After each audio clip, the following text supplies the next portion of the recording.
Okay, so not that long ago, we talked about Jeffrey Epstein. And at the end of that video, I said something simple. If there's something I haven't seen, send it to me. Well, someone did. I recently watched an interview on the Megyn Kelly show hosted by Megyn Kelly.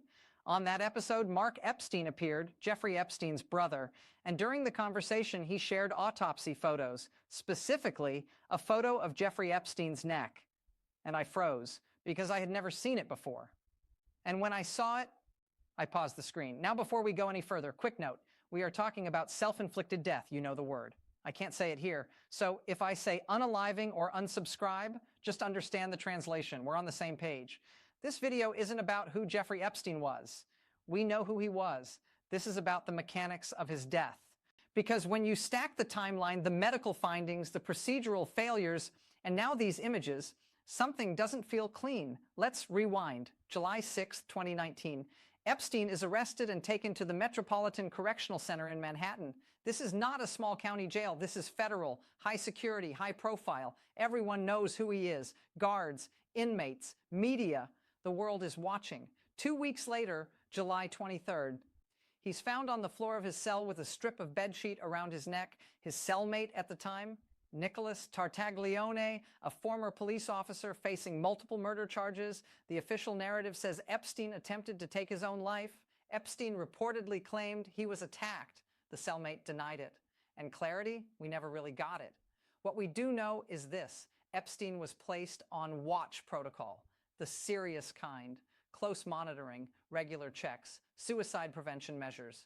That decision alone tells you something important. Someone determined he was at risk. But here's where it gets interesting. 1 week later, he's taken off that watch. Just like that.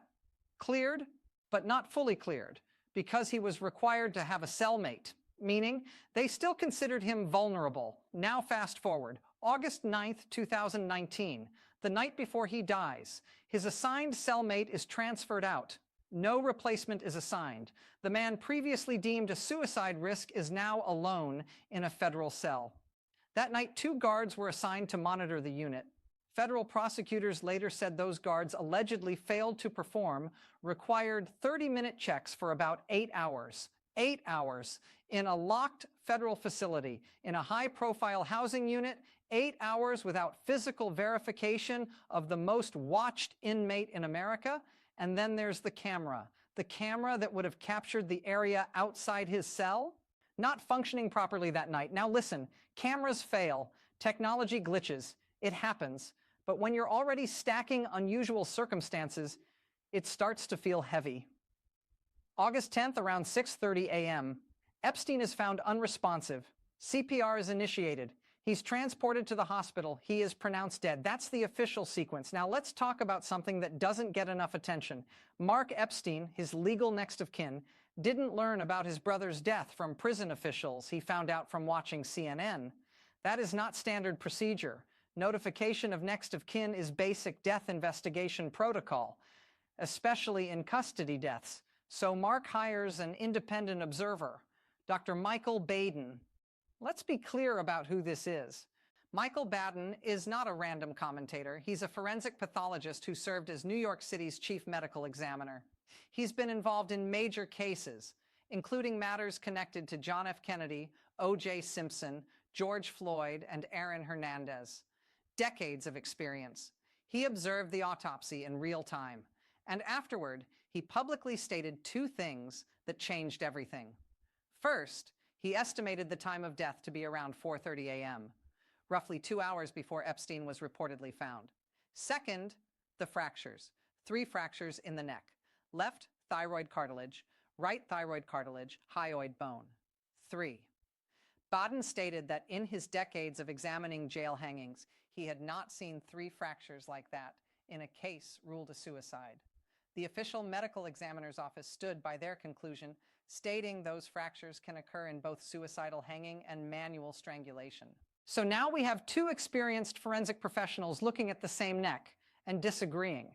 And we haven't even talked about the ligature mark itself, because when I saw that image, that's when I paused. And that's where we're going next. I've been on more suspension death scenes than I can count.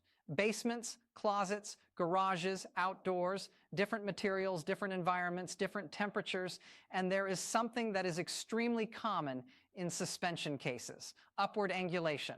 Let me explain. When someone leans forward into suspension, gravity pulls down on the body and up on the ligature. That force creates a mark that typically tracks upward toward the suspension point, often behind the ear, toward the jawline, angling up. It rarely sits perfectly horizontal. When I saw the image shared by Mark Epstein on the Megyn Kelly show, what stood out to me was this: the mark appeared mid-neck, more horizontal. Less pronounced upward tracking than I'm used to seeing, and there appeared to be what looked like a secondary line, almost layered compression. Now, could there be explanations? Yes. Bodies are complex. Materials behave differently. Positioning matters. But when I hear bed sheet, I expect fabric compression with some softness. Sheets have give.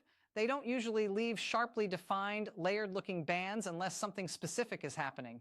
That doesn't mean homicide. It means I look harder.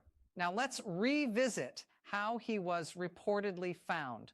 Mark Epstein described his brother as partially suspended, buttocks off the ground, feet extended in front, cut down by guards. If that positioning is accurate, I would expect to see more upward tracking in the ligature mark, and that's what makes me pause, because the body doesn't lie. Physiology doesn't lie. Now let's talk about CPR. If someone has been without circulation for hours, as Baden suggested might be possible, the body changes. Cooling, lividity, skin texture shifts. Anyone who has been around death knows you can tell when someone has been gone for a while. Yet we saw photographs of active CPR in the back of an ambulance. Is that impossible? No. Is it typical after prolonged downtime? Not usually.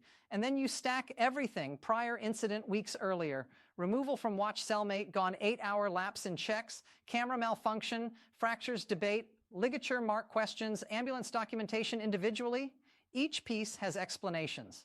Together, it feels loud. And here's the part that fuels public suspicion. This wasn't a random inmate. This was a man connected to powerful people, institutions, influence. When someone like that dies in federal custody under unusual circumstances, people don't just move on. Video footage could have quieted most speculation. Instead, the specific camera angle that mattered most wasn't usable. Again, not impossible, but it doesn't calm anything. Now, here's something worth noting. Mark Epstein, as next of kin, could request an exhumation. There's no public record of cremation. He could pursue a second full forensic examination. He hasn't. That doesn't prove anything sinister. Exhumations are expensive and emotionally brutal. But when you publicly question findings and have the legal ability to re-examine, people will ask why that hasn't happened. And I think that's where the bigger conversation lives. This case hit differently for Americans. For many, it felt like a crack in institutional trust. Whether you believe the official ruling or question it, the reason this case won't disappear is because it feels unresolved. Coincidence after coincidence. At some point, people stop saying coincidence. They start saying strange. And strange doesn't mean conspiracy. It means unanswered questions. I don't deal in rumors. I deal in mechanics. And when I look at the timing, the fractures, the mark pattern, the handling, it doesn't read simple to me. That doesn't mean I know what happened. It means I have questions. And in cases like this, the details matter. Always.